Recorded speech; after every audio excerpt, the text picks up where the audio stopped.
Dear beautiful friends, I'm coming to you from my beloved northern Mozambique. It's been a beautifully busy month full of outreaches, sharing the gospel, giving away audio solar Bibles, inaugurating water wells, welcoming families into new homes. I want to say, as we welcome these 6 families into their new homes, we were undone. Some of these families have been so traumatized by war, and now they're able to run around inside a beautiful quintal, a yard. They call their new village the Village of Glory. And the things they want to do are they just sing and dance and read the Word of God, rejoice. The kids are playing football. They're already growing their little farms, and it is off the charts. The joy just never ends. We were able to give them bicycles as well, and seeing families that really used to just sit and cry, and every time we would visit them in the homes of others, they would just sit and weep, and we would just hold them and weep. And now those tears have turned into joy. We're also able to be building churches, and I just signed some more documents. We're building churches, local churches all over Cabo Delgado. And we're also able to do many kinds of outreaches that are very, what we call really simple, just organic. We're able to sit with people, hold people, listen to people's stories, and just pray for them right there where they are. And you're going to hear, we're still in a war zone. You're hearing these helicopters overhead. There are 3 or 4 guys out the door with machine guns. So this is a trying time, but at the same time, it's a beautiful time. It's a beautiful time. We want to thank you. We want to thank all of you for your extraordinary, generous support for us. As you know, the violence and terror in Cabo Delgado has not gotten better. It actually has deteriorated in many parts of the province.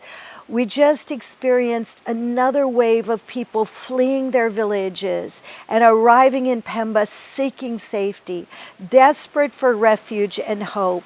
And what is most alarming about the latest wave is the amount of children who arrived separated from their families. Tragically, many of these children lost their parents at the hands of the terrorists and have had to face a future of uncertainty alone. In the light of this, our team has made these children our special focus. The little ones have endured enormous tragedy, and they have a long road ahead of them. We started an official program for them to give them a safe place to do fun activities, joyfully sing, eat yummy food, learn about Jesus, and just get to be children again.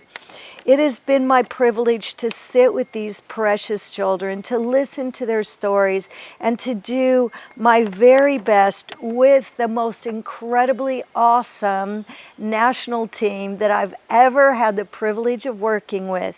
We're able to bring the tender compassion of Jesus' heart.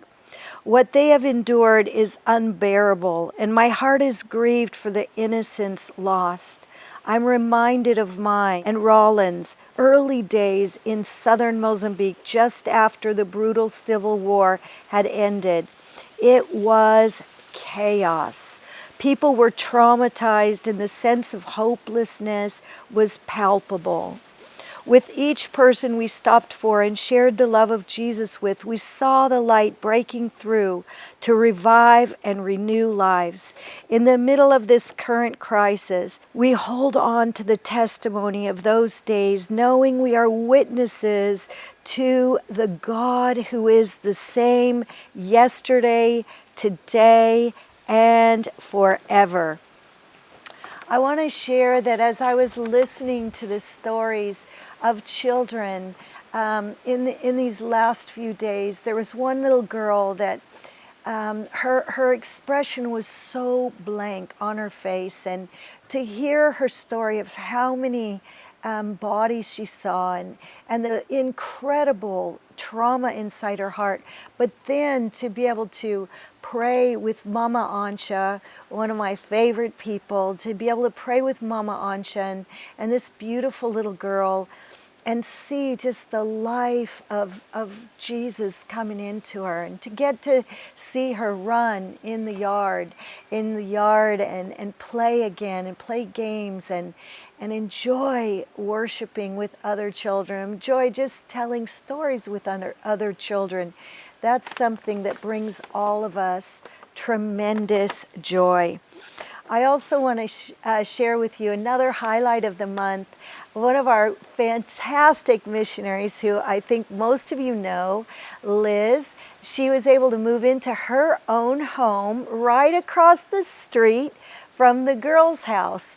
And 10 beautiful little girls and some teenagers moved into their own home in the village, and now they're able to cook and go outside. They're able to go to the beach when it's safe and just enjoy being children. They're no longer living on the base, and that was another highlight of this month. And I just want to encourage all of you that it's so beautiful that the lonely are put together in families. And we're so grateful for Liz and all her hard work and all the love that she pours out on these girls, together with her beautiful team every single day.